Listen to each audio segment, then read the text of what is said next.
Okay, this is video tutorial number 6.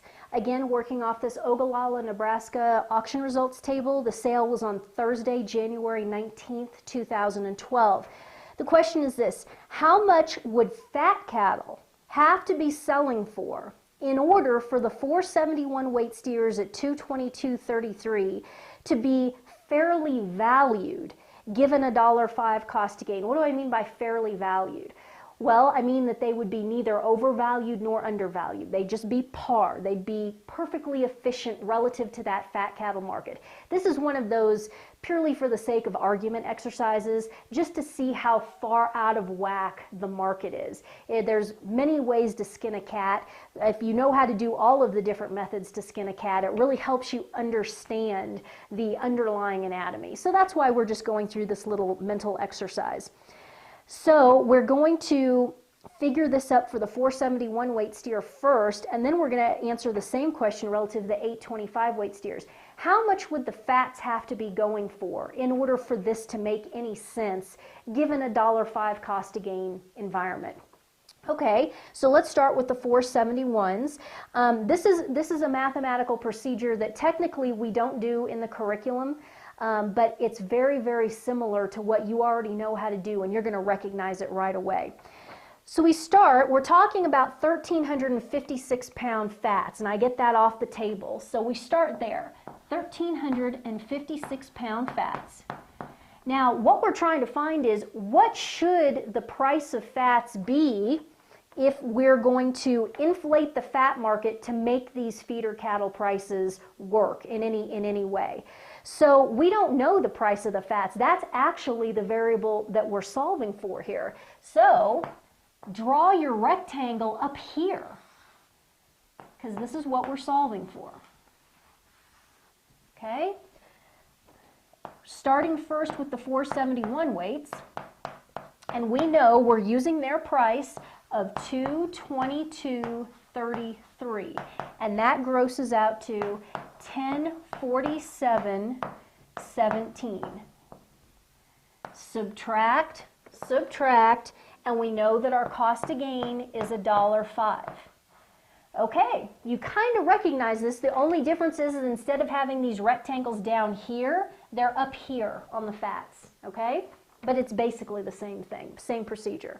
Start the same way. We do this subtraction operation over here. 1,356 minus 471 is 885 pounds. Then multiply. 885 times $1.05 is 929.29. Now this is the only spot where it's a little bit different. You kind of have to use your brain and think your way through this. Okay. X minus 1047.17 equals 929.29.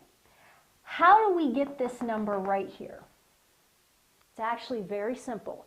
All you have to do is add these two numbers together. That's it. So 1047.17 plus 929.29 is 1976.42. And if you don't quite trust yourself, all you have to do is check the problem.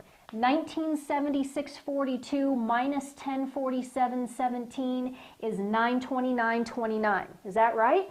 Yeah, it sure is. So that confirms that all we had to do was add these two numbers, and that's exactly what we did. Okay?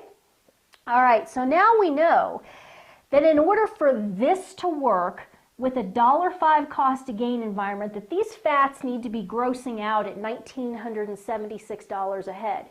How much is that per hundred? Take 1976.42 divided by 1,356 pounds, and what should this fat market be in order for these 471s to make any sense or to be perfectly efficient, neither overvalued nor undervalued? That is a fat market of $1.45.75. And the fat market's basically at $1.23. So again, just reiterating how inefficient, how out of whack these markets are. But we love that because that's our profit opportunity. We're taking advantage of that. So the $1 million question is, How is this going to play out? If we've got these $222 four weights that are trading right now, what's going to happen? Is this fat market going to have to inflate to $1.45 in order to bail this out? It doesn't have to. Market doesn't have to do anything. But again, given the fact that Obama continues to print money, $1 trillion at a pop, this is today's the 21st or 22nd of January. He's getting ready to ask for another $1.2 trillion increase in the debt ceiling from Congress. He's going to burn through all of that, giving that to his cronies. When you debase your currency like that, that's why we're seeing all these massive inflations in prices of raw commodities. Cattle being one of the quintessential raw commodities, of course, because there's food, and there's nothing more raw or essential to human life than that.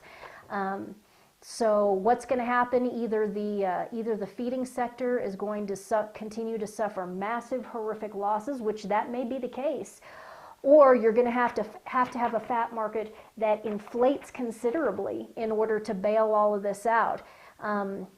Forecasting is pretty much of no use in this environment. You can't predict, especially in this sort of a market, how things are going to play out. But it is okay to look at scenarios like this and see how far out of whack things are. And this is also telling us, reiterating to us, that if we have some of these four-weight calves running around right now, and they're bringing this kind of money, and they're this far out of whack with where the fat market is, obviously, what should we be doing with those four weights?